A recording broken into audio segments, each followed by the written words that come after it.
was so petrified of just stepping outside at any point in time. And we were there because of work reasons related to my mother. And so I had to be there. I couldn't stay at home.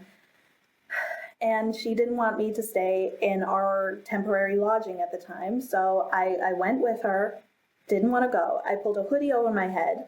I like put my arms into my shirt so nobody could see my skin color because I was afraid. And we walked in and I just kept my head down so nobody could see my face. And I just trailed behind her, immediately behind her so nobody could see me. And I remember one particular moment where my mother couldn't find what she was looking for. And so she had to go and ask somebody. And I'm like, no, don't do this to me.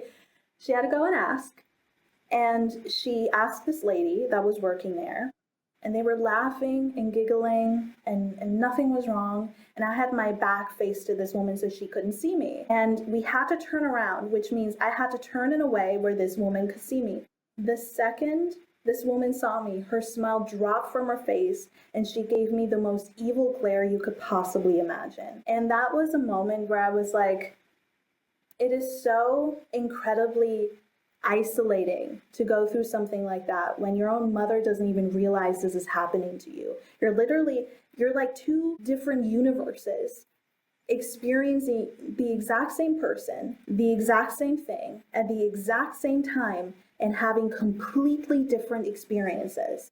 And it was something that really I struggled with. And for a long time in my teens, I had a lot of self-ingrained racism as well.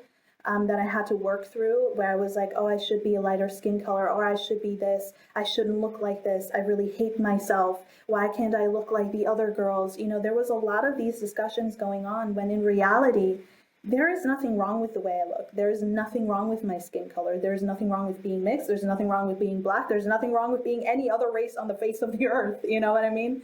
But it was very difficult for me at the time because I feel like, I would say this was around 15, 16. And that had been kind of where time and all the experiences started catching up with me. I told you before that I had been called the N-word in, I think, like an after-school program thing that I was a part of in Germany. But in America, I would say 5th or 6th grade, I got called the word Oreo. And by a Black boy that I thought I was friends with, or at least we were friendly with each other. And I was just like, what is an Oreo?